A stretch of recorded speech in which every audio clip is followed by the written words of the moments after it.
Bismillahirrahmanirrahim. Assalamualaikum warahmatullahi wabarakatuh. Alhamdulillahirabbil alamin wa bihi nasta'in ala umuri dunya waddin. Allahumma shalli ala Muhammad wa ala alihi washabbihi ajmain. Amma ba'du. Rabbi shrah sadri wa yassir li amri wa hlul 'uqdatam min lisani yafqahu qawli. Ya, alhamdulillah pagi hari ini sepertinya mendung, dari semalam hujan terus ya Bun ya. Semoga nggak ada yang kebanjiran rumahnya ya. Jalannya mungkin ya. Oh bocor, jadi rumahnya sudah berumur ya, perlu diperbaiki. Kalau kurang mampu bisa mengajukan rehab rumah. Moga Bun masuk sini. Alhamdulillah pagi hari ini bisa berkumpul ya, kita diberi kesehatan insya Allah ya. Keberkahan anak-anak cucu-cucu yang soleh-solihah ya. Diberi kekuatan dan kesabaran selalu oleh Allah Subhanahu wa Ta'ala. Kita doakan juga buat saudara-saudara kita yang hari ini yang mungkin nggak bisa hadir ya, atau yang sedang sakit. Jadi kalau luka fisik, Bapak Ibu bisa lihat dan berangsur-angsur, kadang juga menghilang ya, beberapa luka yang ringan, atau mungkin karena dikasih obat ya, dikasih obat jadi lukanya sembuh, bekasnya mungkin ada yang telaten misalnya ya, rajin luluran misalnya gitu ya, jadi kadang bekas-bekas yang ringan-ringan hilang.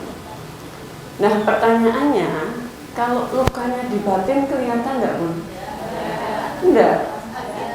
Enggak kelihatan secara mata, tapi merasa ya. Sekarang coba Bapak Ibu bisa memberi waktu pada diri kita. Adakah luka batin yang kita sadari? Sebelum tahu ada apa enggak, disebut luka batin itu ya, peristiwa-peristiwa biasanya di masa lalu ya, dari mulai kecil ya, yang itu sifatnya traumatis ya, trauma tidak menyenangkan ya, peristiwa-peristiwa kejadian yang tidak menyenangkan yang membuat kita sedih, kecewa, marah, ya, perasaan yang nggak menyenangkan itu, sehingga berpengaruh terhadap cara kita berpikir, cara kita merasa, dan cara kita bersikap. Contoh nih, ada nih orang yang putus cinta ya, ada yang pernah putus cinta ya? Kalau nggak mau jatuh cinta, kalau nggak mau putus cinta ya jangan pernah jatuh cinta ya, tapi tidak mungkin Pak ya, ada seseorang yang entah ditinggal nikah atau apa, ini mungkin peristiwanya bisa 10 kalau sekarang kita udah dewasa atau masih remaja ya. Ini ada nih kisahnya, jadi dia ditinggal nikah atau diputus cinta, padahal cinta banget itu. Apa yang terjadi? Dia bertekad untuk tidak menikah selamanya. Ada yang pernah? Jangan ada di antara kita yang begitu ya. Ini berarti masih lukanya belum sembuh itu. Jadi sampai dia niat nggak akan menikah seumur hidup. Ya nggak menikah betul. Kenapa? Ada kemarahan, kekecewaan, tidak terima ya, sehingga itu berpengaruh di dalam cara dia berpikir. Mungkin dia berpikir bahwa semua laki-laki sama saja, atau kalau yang laki-laki semua perempuan sama saja, gitu ya. Kemudian afektif, perasaan cinta terhadap sejenis lawan jenis sudah dimatikan, jadi nggak bisa lagi jatuh cinta lagi. Jadi mungkin hubungannya menjadi dingin, ya, nggak bisa berinteraksi dengan lawan jenis. Konatif sikapnya akhirnya mengambil jarak untuk berinteraksi misalnya dengan lawan jenis, bahkan mungkin membenci. Nah itu ya, itu salah satu contoh luka batin. Luka-luka yang lain pasti ada di antara kita. Jadi Bapak sama Ibu coba dicek apa yang kita rasakan. Ini kalau jadi tidak, biasanya kita susah memaafkan peristiwa itu kalau itu berhubungan sama orang, ya. Biasanya berhubungan sama orang, ya. Kalau berhubungan sama kehilangan benda, misalnya kayak sekarang nih yang di Los Angeles nih ya, kebakaran besar-besaran, kehilangan harta benda, kena tipu, itu juga kadang menimbulkan perasaan kok saya gitu, apa salah saya gitu kan. Kadang kita protes sama Allah seperti itu, ya. Jadi tidak dapat memanfaatkan seseorang yang melakukan perbuatan tertentu sama kita, merasa marah ketika mendengar kalimat tertentu, jadi gampang tersinggung, ya. Atau perilaku seseorang nggak seneng aja tuh sama si A tanpa ada alasan. Ternyata usut punya usut, si A itu mirip sama mantan kita, misalnya gitu ya. Kan kadang kita nggak sadar itu. Jadi Bapak Ibu, ternyata perilaku kita lebih banyak disadari atau tidak? Tidak. Persentasenya kira-kira berapa persen, Bu? Lebih banyak yang banyak sekali yang tidak disadari, atau ya imbang gitulah antara yang disadari dan yang tidak disadari. Kira-kira banyak. Jadi yang disadari itu cuma 10%, Bapak Ibu. 90%-nya itu seringkali kita nggak sadar melakukannya. Makanya dalam proses spiritual di agama Islam, belajar khusyuk itu salah satunya belajar untuk mengaktifkan bawah sadar supaya naik menjadi kesadaran. Saking hafalnya kan kita sholat nggak dipikir kadang ya, untuk nggak dipikir ya. Padahal ini kita belajar untuk setiap tindakan yang kita lakukan itu harus hadir di situ. Jadi pikiran kita di situ, itu nggak mudah. Kalau di agama lain mungkin kita sering dengar meditasi, ya, senam yoga gitu-gitu ya. Tapi di Islam sebetulnya kita melakukan itu setiap sehari minimal. 5 kali sholat itu adalah latihan untuk bisa fokus agar yang tidak disadari itu dinaikkan menjadi yang sadar. Kenapa? Karena ternyata kalau banyak hal yang kita lakukan nggak sadar, itulah kalau ada luka-luka batin, maka itu yang muncul tanpa kita sadari. Pernah lihat saudara kita yang tiba-tiba kalau ngomong itu nyelkit gitu, ya? Nggak tahu kenapa kalau kita ngomong apa terus dia komentarnya langsung nyelkit gitu. Nah itu tandanya juga dia nggak sadar tuh, karena kalau sadar nggak mungkin toh menyakiti orang itu. Misalnya ngomong sesuatu yang, kamu kenapa sih Bu? Kamu tuh misalnya ya, saya contoh ya, bajunya kok gonta-ganti itu aja terus kalau pengajian misalnya. Itu sadar apa enggak? Enggak. Karena kalau disadari malu enggak kita bilang begitu? Malu toh, masa kita bilang gitu. Jadi itu salah satu contoh. Nanti kalau, ya kenapa ya? Kok aku ngomong kayak gitu? Ada sesuatu. Kemungkinan dulu sering dibully bisa. Jadi kata-kata yang dulu pernah dia terima sekarang dia lampiaskan ke orang lain karena dulu nggak mampu melawan. Sekarang mungkin nggak masalah gitu kan, karena orang udah dewasa semua, udah jadi orang tua. Jadi peristiwa-peristiwa itu nggak menyenangkan ya. Jadi kita sering tanpa alasan membenci atau tidak menyukai sesuatu atau seseorang tanpa alasan yang jelas. Nah, jadi tadi ya Bu, mempengaruhi emosi ya. Biasanya luka batin itu karena tekanan. Terlalu nggak punya, mau makan susah ya. Kalau kita ya, makanya Bapak Ibu coba diingat dulu ya.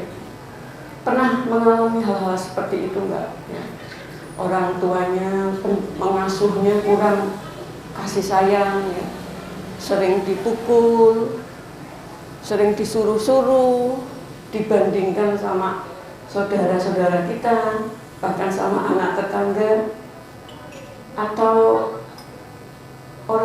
suka berkata-kata kasar, sering memukul, atau kita pernah dikucilkan saat sekolah, di PHP sama seseorang.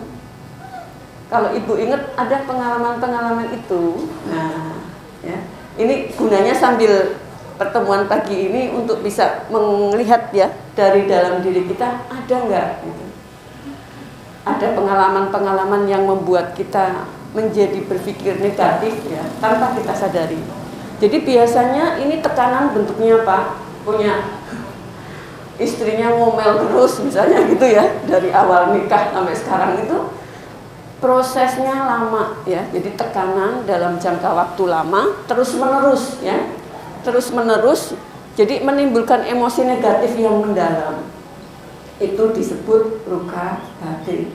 Jadi sekarang diingat Bapak Ibu, cara kita bicara, cara kita bersikap pada cucu kita, anak kita, orang lain, itu ternyata kalau negatif, ya, kalau menyakitkan, itu akan berbekas. Tapi bekasnya nggak kelihatan. Dan itu bisa membuat seseorang mengalami beberapa gangguan-gangguan mental atau luka. Jadi luka batin itu kalau fisik mungkin kita luka sakit, istirahat, tidur ya, badannya panas, demam karena infeksi misalnya. Tapi kalau luka batin seringkali tidak harus sakit seperti fisik gitu. Tapi tiba-tiba muncul gejala-gejala. Ini kemarin saya dapat pasien ada yang dibawa ibunya. Jadi cerita ya sehat seperti ini, tapi ceritanya dia merasa ada laki-laki yang sudah menikahi dia secara siri, tidak dia inginkan, dan dia selalu hadir di rumah padahal nggak hadir ya, nggak ada orangnya. Tapi dia bisa menyerupai paman saya, menyerupai saudara saya. Ibunya kan bingung tuh, ya. Jadi ini sehat, tapi menunjukkan ada kognitif ya, cara berpikir, bersikap dan beremosi yang kayaknya buat kita aneh gitu.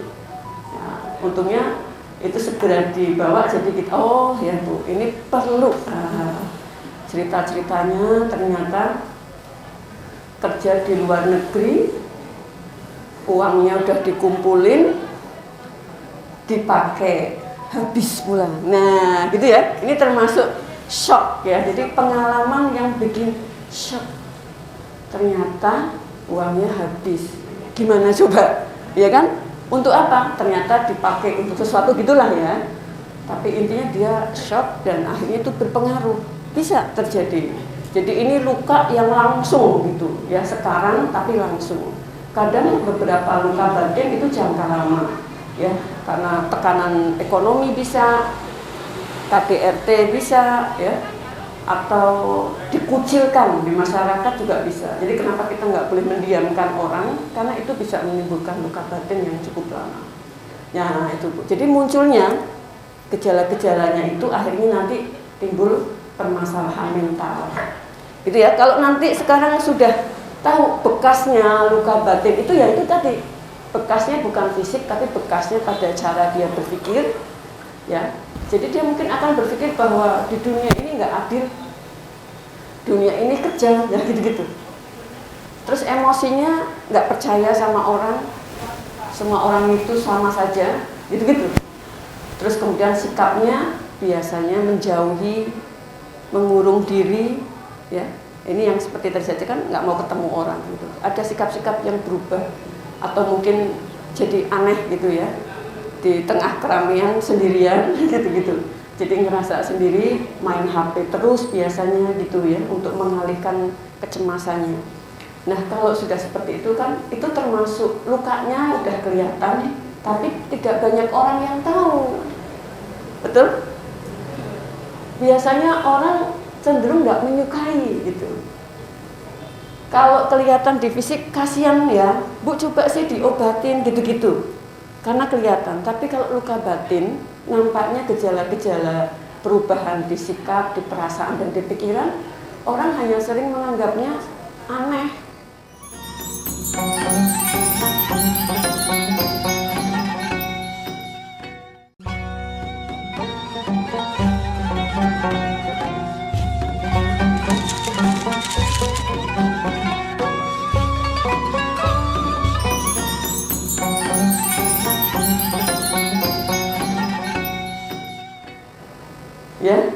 dan bahkan cenderung dijauhi, betul.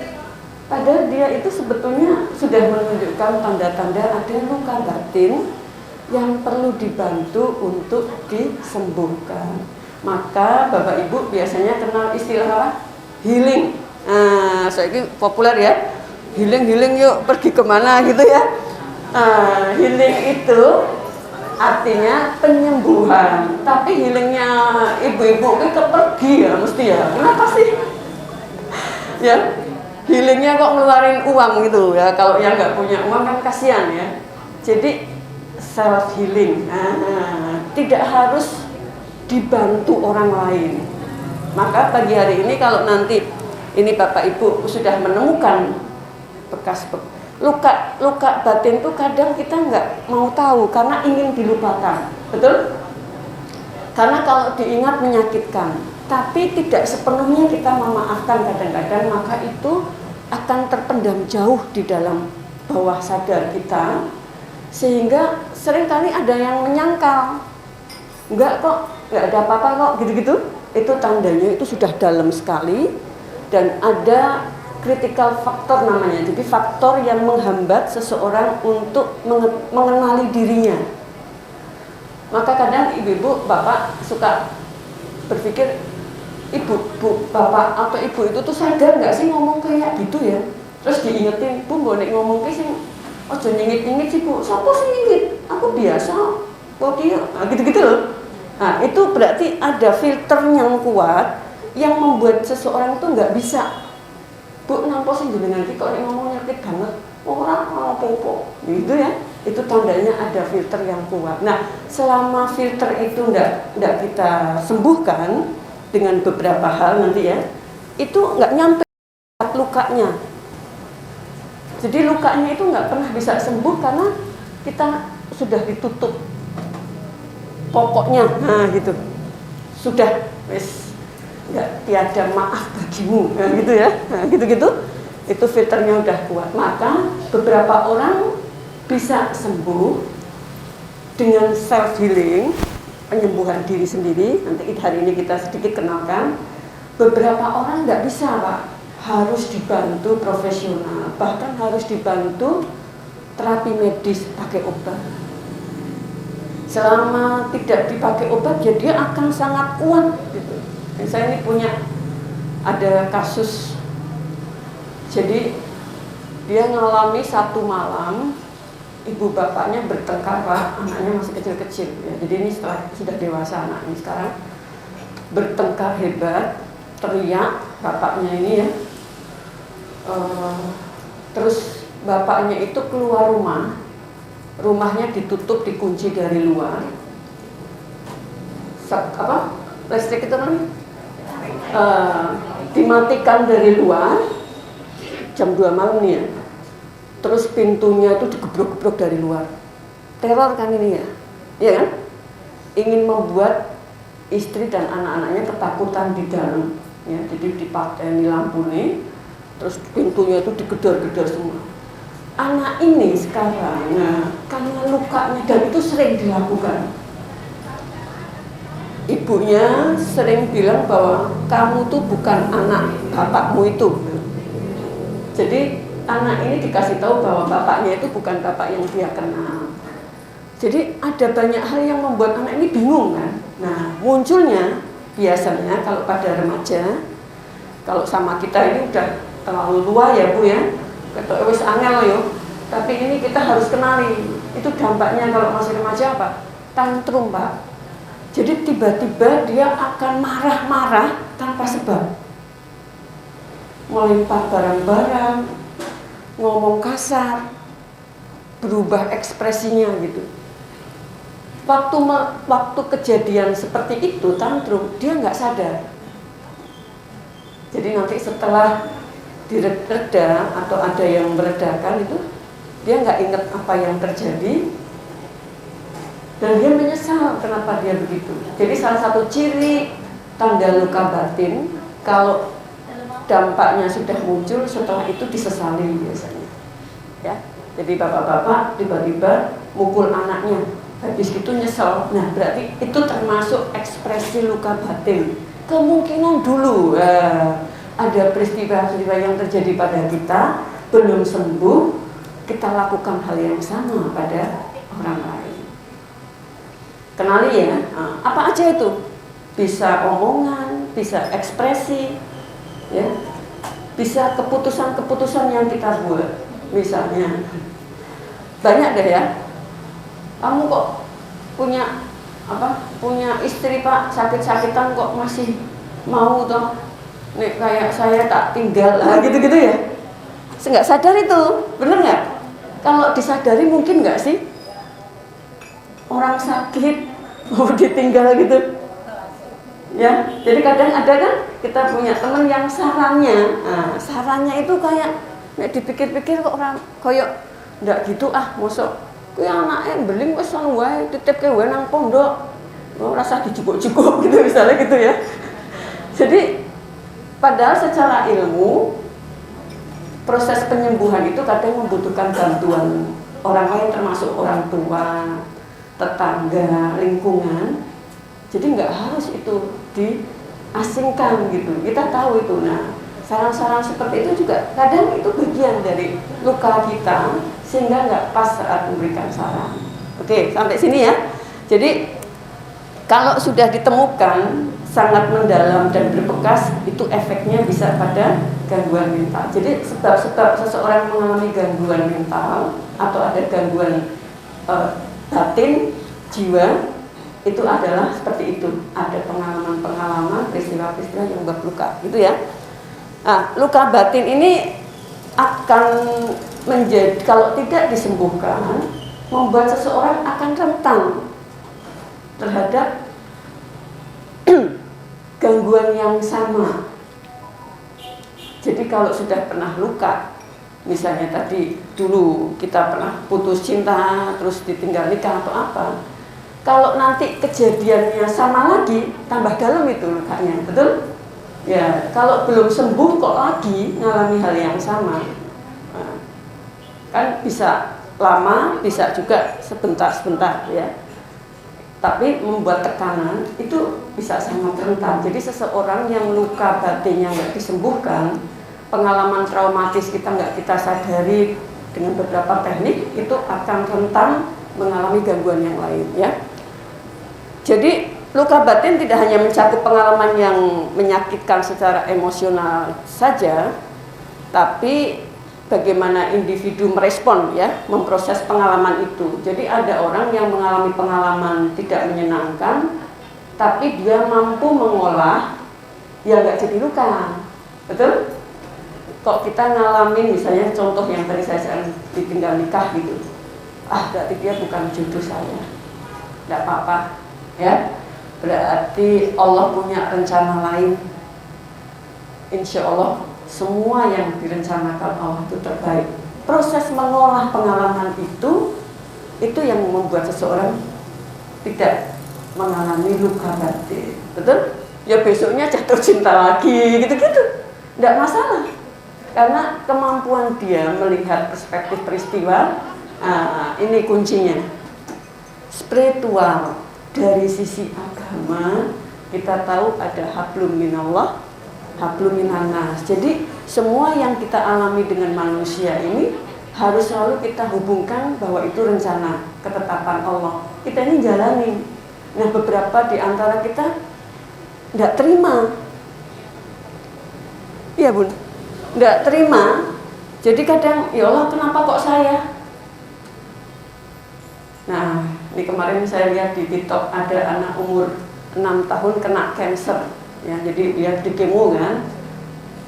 Terus ditanya, karena wajahnya itu bahagia, anak ini laki-laki. Kamu sedih nggak? Enggak. Kenapa?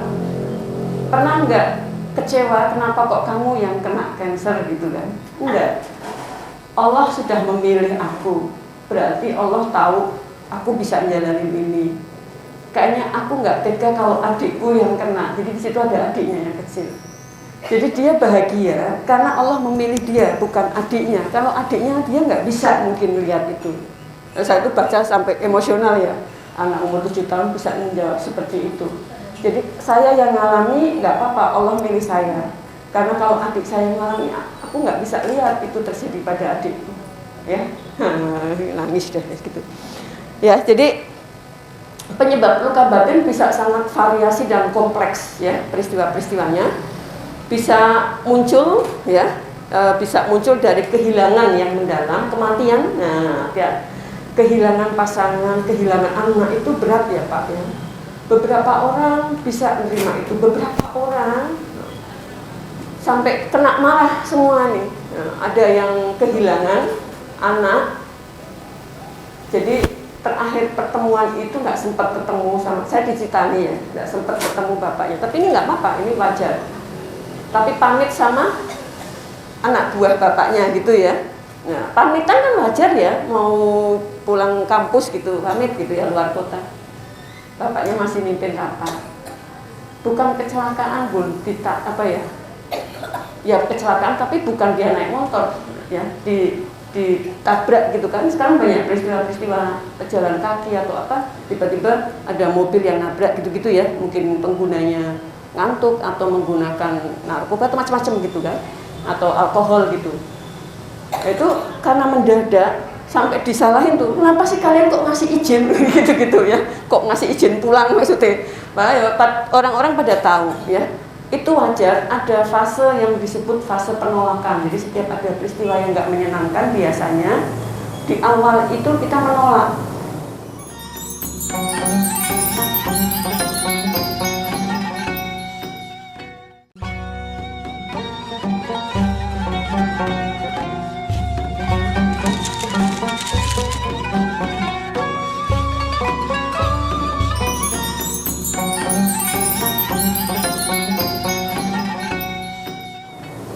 Kayak belum bisa menerima Pak, terutama kehilangan yang mendalam. Nah, fase penolakan ini setiap orang nggak sama, ada yang sebentar, ada yang lama, ya, tergantung tadi kerentanan psikologisnya, ketahanan psikologisnya. Kalau dulu dia dibesarkan dengan penuh cinta, maka dia kemungkinan besar bisa menghadapi peristiwa-peristiwa yang bisa menimbulkan shock atau traumatis di kehidupan setelahnya itu lebih baik. Tapi kalau kita dibesarkan dengan pengalaman cinta yang kurang, kasih sayang kurang, itu sangat mudah kena. Maka pentingnya kita memberikan kasih sayang tanpa syarat sama cucu-cucu, sama anak-anak kita, sama anak-anak tetangga kita, sama anak-anak di sekitar kita, termasuk remaja. Itu karena akan jadi bekal dia untuk menghadapi problem-problem dalam kehidupan. Jadi kalau sama orang, sama remaja, sama anak penuh cinta, itu sebenarnya kita sedang memberikan satu asupan mental supaya dia tahan. Nah, gitu ya. Jadi akhirnya bisa tuh penolakan. Nah, fase penolakan ini kalau sudah pada beberapa orang bisa melalui, baru dia bisa masuk di tahap fase penerimaan, ya. Jadi ada yang kehilangan mendalam, kematian misalnya, itu pasangan atau anak, sampai bertahun-tahun sedihnya, ya. Bahkan ada yang sampai pakai bajunya hitam terus gitu. Saya pernah tanya tuh saya punya dosen pakainya baju hitam terus. Saya tanya, Prof, kenapa kok pakai bajunya hitam terus? Karena saya ingin cepat-cepat menyusul istri saya. Gitu. Ya. Kebetulan dia non muslim ya. Saya bilang, kalau Tuhan pernah berfirman, Romo, saya panggil itu. Kalau kita orang baik, kalau dikasih umur panjang, mungkin Tuhan berencana kita akan masih punya waktu banyak untuk berbuat baik sama orang. Kalau kita orang jahat, dikasih umur panjang, Allah masih ingin kita untuk bertobat. Kan gitu ya, terus dia merenung gitu. Jadi ada seseorang yang kehilangan dan sampai nggak ingat lagi untuk hidup. Apa artinya? Nah itu ya, bahkan beberapa pasangannya segera cepat menyusul, betul? Kan kita suka bilang kayak ini, bapaknya suaminya 1 bulan yang lalu. Kemungkinan walaupun itu ajal ya, takdir Allah, tapi ada beberapa orang yang memang karena kehilangannya sangat mendalam, kemampuan mengolah pengalaman traumatisnya kurang, akhirnya itu berpengaruh. Ya, berpengaruh apa? Ya sedih banget. Kalau kita sedih banget, kecewa banget, maka hormon kortisol yang dihasilkan di otak itu banyak. Hormon ini merusak sifatnya. Jadi jangan sering-sering stres boleh, tapi jangan sering-sering, karena nanti hormon yang dikeluarkan itu yang justru bisa berpengaruh. Ya Bu Nani ya, Bu Nani berpengaruh, deg-degan, asam lambungnya naik, gitu-gitu.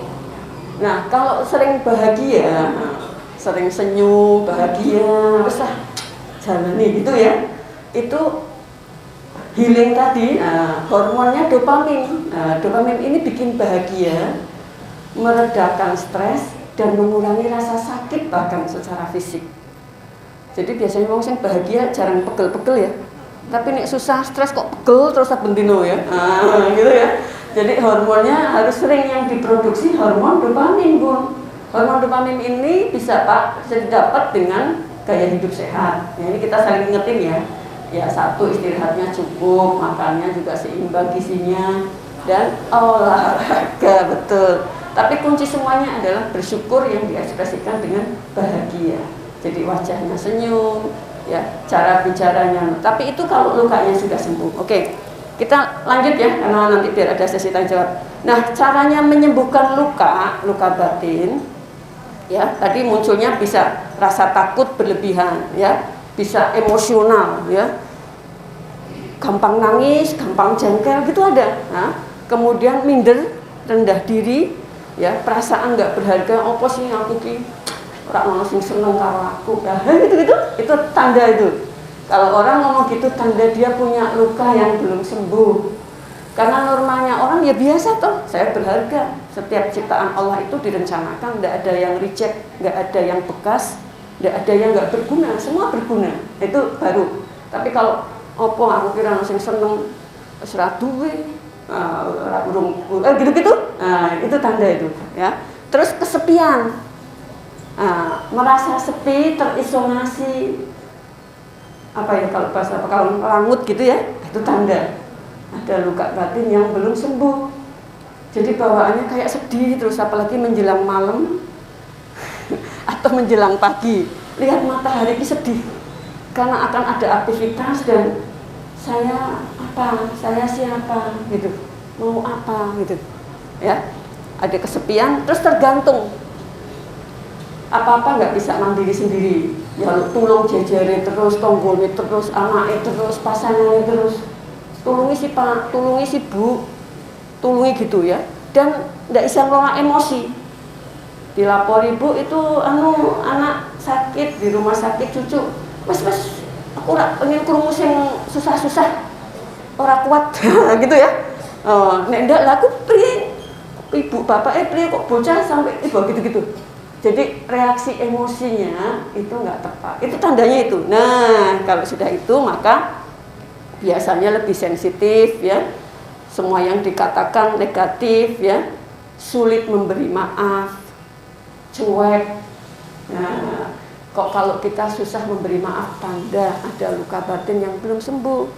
Cuek atau tidak peduli dengan sesama, karepe. Nah, orang peduli sama sesama, sama orang lain, yang penting aku, enggak gitu. Yang sehat, ya kita peduli. Kenapa Bu? Gitu. Kalau cuek, tidak peduli, itu tanda, ya. Nah, dampaknya tadi bisa sampai gangguan. Apa yang bisa kita lakukan? Yang pertama, me time bahasanya anak sekarang ya, punya waktu buat diri sendiri. Karena beberapa di antara kita kalau punya luka batin, pengennya sama orang terus. Ada beberapa yang begitu, atau menyendiri, tapi nggak pernah berbincang sama dirinya. Pernah nggak Bun, Pak, berbincang sama diri kita? Agustin, kamu gimana? Kemarin dia mengatakan seperti itu sakit ya. Kan kita ingat tuh mana yang menyakitkan itu. Kenapa kok seseorang mengatakan seperti itu? Berarti kemungkinan orang itu juga sakit. Dimaafkan atau mau kamu pikirkan, kamu pendem? Ya dimaafkan. Oke, gitu. Diskusi sama diri sendiri ya. Itu pasti yang satu akan memberikan masukan positif karena yang dikenal sebagai suara hati, ya. Jadi hati itu ada kolbu itu ternyata punya akal di situ. Ya, nanti ini kita lain waktu. Jadi punya waktu untuk diri sendiri. Misalnya apa? Melakukan apa? Hobi, yang suka masak-masak, ya, yang suka bertanam. Ini termasuk me time nggak nih? Ikut majelis taklim ini, me time ya? Kan senang soalnya ketemu, pokoknya orang alasan metu di rumah bisa, wah gitu ya. Ada agenda khusus setiap Sabtu pagi ini me time nih, walaupun sebentar ya. Relax, bisa jalan-jalan di Mataram atau di Jetayu ya, kumpul arisan, itu termasuk me time. Jadi kalau ada yang senang kumpul-kumpul nggak usah senang kumpul-kumpul lah, me time-nya dia itu kumpul-kumpul. Me time-nya yang introvert biasanya ya resik-resik nang omah, kumbai seakai kumbai kabeh gitu-gitu ya. Lah hobinya itu kok enggak apa-apa ya Pak ya. Ada bapak-bapak yang me time-nya mungkin apa Pak, me time bapak-bapak tuh Pak, selain masih taklim merokok kali ya Pak ya. Ini ilmunya merokok itu kenapa kok bapak-bapak seneng banget nggak bisa lepas, karena pakai pernafasan perut. Jadi saat kita cemas atau apa, cara bernafasnya bapak-bapak saat menghisap rokok itu perlu ditiru, karena bernafasnya pakai perut. Jadi kalau waktu menghisap oksigen itu perutnya akan mengembung, tahan, terus dikeluarkan, maka perutnya kempes. Nah saat menghisap itu kalau pakai perut kondisi kita rileks, makanya kalau rokok rasanya menyenangkan ya Pak, karena itu. Nah kita kebiasaan bernafasnya pakai diafragma ya Bung, bagian atas, bener nggak? Kalau dipegang perutnya gerak, itu artinya kita bernafas pakai perut. Kalau nggak dirasakan biasa sehari-hari, kita nafasnya pakai sini. Makanya dadanya sesek kalau pas emosi gitu, karena pakainya sini. Jadi latihan salah satu nanti ya, breathing exercise itu pakainya perut. Nah 4-8 tahan, tarik nafas 4, tahan 8, hembuskan pakai mulut 8. Bahkan hembuskan bisa kita sambil membaca Astaghfirullahaladzim. Pasti setelah baca istighfar tarik nafas kan? Nah usahakan tarik nafasnya dengan nafas perut, tahan, hembuskan, gitu kan? Itu bisa dilatih nanti ya, ini latihan. Kalau enggak kita udah biasa pakai nafas dada. Jadi me time yang satu Pak ya, lakukan aktivitas yang menyenangkan. Bapak mungkin mancing ya. Jadi kalau Bapak mancing atau melakukan aktivitas kumpul sama temennya, nggak apa-apa Bu, jangan dilarang terus. Ya tuh, orang metu nang omah gitu-gitu kan. Orang kan ibu-ibu aja seneng keluar gitu ya. Masuk bapak-bapaknya nggak boleh ya Pak ya.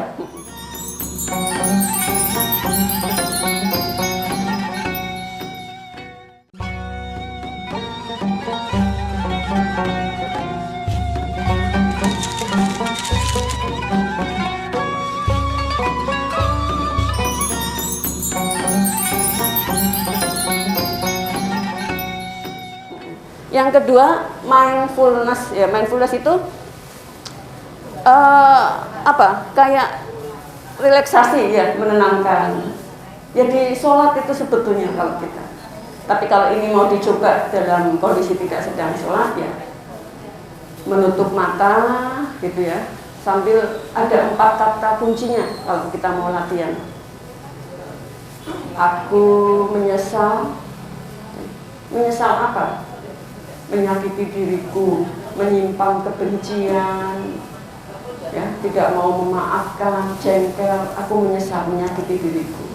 Yang kedua, aku minta maaf sama diri sendiri, ya. Jadi kunci di kesehatan mental itu adalah menghargai diri sendiri.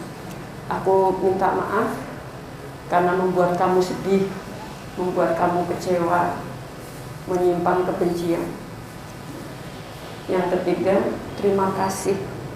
Kamu sudah menemaniku selama ini, menjadi bagian dari diriku. Jadi diri kita ya, ini istilahnya inner child ya, diri kita yang luka itu, anak-anak itu diajak bicara. Terima kasih kamu sudah jadi bagian diriku ya. Sudah menemaniku, sudah bersama-sama menjalani hidup ini. Yang keempat, aku mencintai. Aku mencintai kamu. Aku menghargai kamu ya. Kata 4 inilah yang akan membuat kita punya perspektif baik tentang diri kita, bahwa kita mengakui kita itu tidak sempurna, tapi kita menghargai dan menerima. Betul? Kalau Bapak Ibu pernah lihat orang yang kalau marah menyakiti diri sendiri, saya paling banyak ya pada remaja. Saya harus mentak di remaja-remaja itu sekarang banyak yang menyakiti, melukai lengannya, atau minum pakai narkoba, atau upaya bunuh diri. Itu sebetulnya karena merasa tidak berharga. Ya, nah itu kunci utama. Nah, mindfulness bisa me time, mindfulness ya bisa dilakukan kalau ada waktu di rumah, punya waktu sebentar. Kalau sedang sholat itu bisa dilakukan. Sholat itu salah satu terapi spiritual juga gitu. Jadi ibadah itu pun menghindarkan kita dari gangguan mental. Jadi saat sholat berusaha untuk khusyuk dalam arti, ya Allah, aku minta maaf ya, aku minta maaf, aku menyesal, terima kasih untuk semua yang sudah Kau limpahkan. Aku mencintai diriku sebagai bagian dari ciptaanmu dan seluruh makhluk alam semesta. Jadi dialog itu kita bangun, itu juga bagian dari terapi mindfulness ya. Yang ketiga, memaafkan diri sendiri. Jadi yang pertama tadi punya waktu me time, yang kedua mindfulness atau punya waktu untuk refleksi, yang ketiga memaafkan diri sendiri. Memaafkan diri sendiri itu artinya kita menerima keterbatasan kita, karena orang lain sering mengecilkan kita. Jadi kalau di keluarga ibu suka, Pak kok soalnya apa sih Pak, nggak boleh. Itu kayak kita memberikan satu masukan yang itu akan membuat luka, ya. Atau Bapak, Bu kok soalnya apa tuh masak orang enak, gitu ya. Itu kan, iya. Nah, bisa membuat kita, aku bisa apa, aku kira iso apa, aku kira norgani. Nah itu mulai tanda-tanda itu, luka tadi yang ditimbulkan sudah masuk. Jadi memaafkan diri sendiri atas keterbatasan, dan memang kita nggak sempurna, itu paham ya Bu? Kita nggak sempurna, memaafkan diri. Jadi jangan nanti refleksi keluar kata-katanya nggak lagi bilang sopo aku kira iso apa, aku kira bodoh, nggak gitu nanti. Kalau kita menghargai dan memaafkan diri sendiri, ya nggak perlu keluar ekspresi seperti itu ya. Kemudian yang keempat apa? Melakukan kegiatan positif ya. Menyembuhkan luka batin salah satunya harus melakukan kegiatan positif. Kalau cuma mengurung diri di rumah itu lebih parah nanti lukanya ya. Kegiatannya positif loh Bu, jangan kegiatan yang rumpi ya. Nah, seperti pagi hari ini kegiatan positif. Harus ada aktivitas yang positif, terutama aktivitas fisik. Ini kan ada fisiknya ya, jalan ke sini, pergi. Harus ada upaya di rumah, mandi, siap-siap, kan gitu. Jadi itu prosesnya dijalankan. Yang kelima, lah ini sama ya, kayak mindfulness, meditasi ya. Ini self healing juga. Jadi kita bisa pakai sholat ya. Bisa pakai sholat yang khusyuk. Kalau misalnya sholatnya khusyuk di tempat yang tenang, ambil tempat yang tenang ya. Terus tidak terlalu panas, karena panas itu membuat sholat kita terburu-buru, betul? Nah, cari tempat yang tenang, hawanya menyenangkan, itu bagian ya. Meditasi tidak harus dalam saat sholat. Kalau di kita kan sering diingatin untuk menyadari. Wudhu juga, ini cuci tangan, wudhu, mau makan, bismillah. Jadi menyadari setiap yang kita lakukan itu disebut juga konteks meditasi. Sering kita kan semuanya serba di luar apal kabeh ya, jadi nggak sempat menikmati. Nah itu bisa belajar mulai sekarang. Mau makan ya baca doa, terus sendoknya ini aku ngambil sendok, itu proses juga belajar. Karena beberapa orang yang kena luka batin biasanya pikirannya ngomong sendiri, betul? Ya, ngomong sendiri itu loh. Isi opo wis ono ngobrol sendiri lho, aku bariki Pak Opo bariki gitu-gitu. Jadi yang dia lakukan enggak fokus. Banyak kesalahan ya, akhirnya keliru gitu-gitu. Itu sebetulnya tanda. Nah, untuk belajarnya fokus. Oh, lagi ini saya lagi di sini. Ini ada teman-teman gitu. Jadi hadirkan pikiran itu pada saat ini. Itu ya. Terus kemudian meningkatkan pemahaman emosi. Jadi dikenali.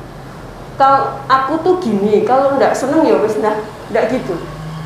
Itu berarti luka batinnya belum sembuh dan ada critical factor tadi yang membuat kita nggak bisa sembuh. Karena aku yang ini orang seneng ya wis ya enggak. Kalau kita tahu kita ada kekurangan, gampang marah, kita kenali kenapa yo kak aku jengkel ini kenapa? Ingat-ingat dulu apa pernah ya ngomong bapakku soalnya jengkel ya gitu. Wis apa tak maafin yo pak, wis tak apa aku terima. Ya jadi kamu nggak apa-apa, tapi kamu harus tahu kamu nggak boleh ikut karena kamu nggak seneng waktu bapakmu marah-marah. Jadi mulai sekarang kamu maafkan, kamu terima dan kamu niatkan nggak akan seperti bapak. Itu bilang sama diri sendiri harus begitu. Karena kalau kita nggak memaafkan perilaku seseorang atau orang tua, itu kita melakukan hal yang sama. Aneh ya? Coba kenali deh. Kita nggak seneng ibu kita ngomongnya kasar sama bapak kita. Ini dulu ya, kalau ada yang punya pengalaman. Tapi kenapa kok kita juga ngomongnya kasar sama suami kita? Ayo, betul nggak? Nanti kalau diruntut, oh iya. Contoh saya dulu, ibu ngomongnya gitu. Padahal saya nggak seneng ibu ngomong koyo ngono karo bapakku. Nah, kejujuran kita mengakui itu, memaafkan ibu kita akan memotong mata rantai yang menyebabkan luka batin. Nggak, aku nggak akan seperti itu. Itu pun untuk semua hal. Karena pengalaman-pengalaman yang paling berbekas itu adalah pada fase-fase saat kita anak, bahkan di dalam kandungan. Jadi kalau anak di kandungan sudah diupayakan digugurkan, wah, dia membawa luka batin saat lahir itu yang orang bingung. Ki ngopo to bocah ki ngene-ngene. Padahal semuanya baik-baik. Misalnya ada satu peristiwa di fase sebelum dia lahir yang traumatis, percobaan menggugurkan. Hati-hati ya. Bahkan saat lahir ibu bapaknya bertengkar terus itu juga bagian. Tapi yang paling traumatis bagi janin adalah upaya untuk digugurkan. Dengan sengaja ya, misalnya udah usia ini tanpa alasan medis maksudnya, ya itu bisa. Jadi perlu ya dikenali, terus ada keinginan untuk menolong diri sendiri. Ayo sekarang biar nggak mudah marah. Kalau mau marah, ingat nih di Islam kalau marah duduk, kalau berdiri duduk. Duduk di atas kursi, kok isi jengkar di bawah. Kenapa di bawah? Karena energinya lebih dekat sama bumi, gitu ya. Kok isi jengkar turun wes gitu ya. Wes gue turun bae ben ora jengkar gitu tuh. Kita niatin untuk menolong diri sendiri. Pokoknya kalau lagi marah jangan ngomong dulu. Karena nek ngomong mesti tukaran. Nah, itu harus disadari itu. Nek jengkar meneng sih. Nah, kasih waktu. Itu disebut self compassion. Jadi kemampuan untuk mengelola emosi.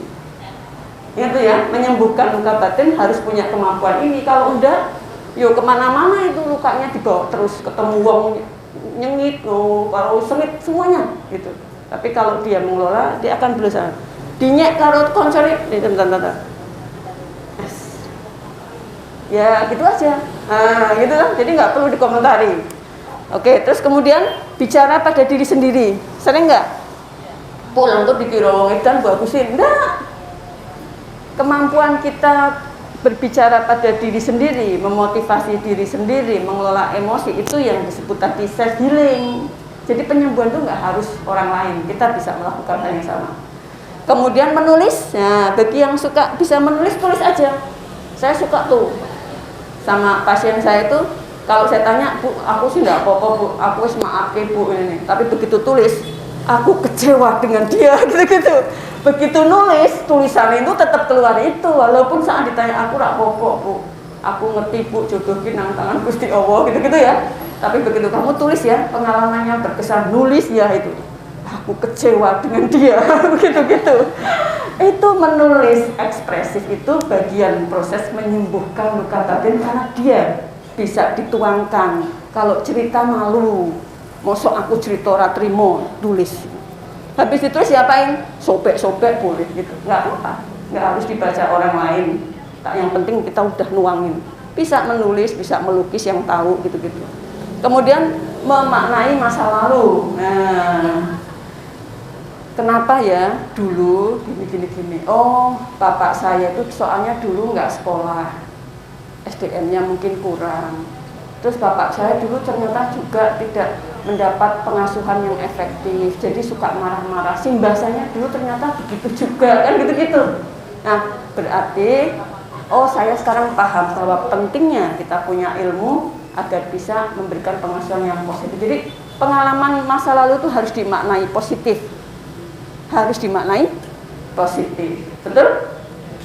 Kehilangan pasangan dimaknainya apa?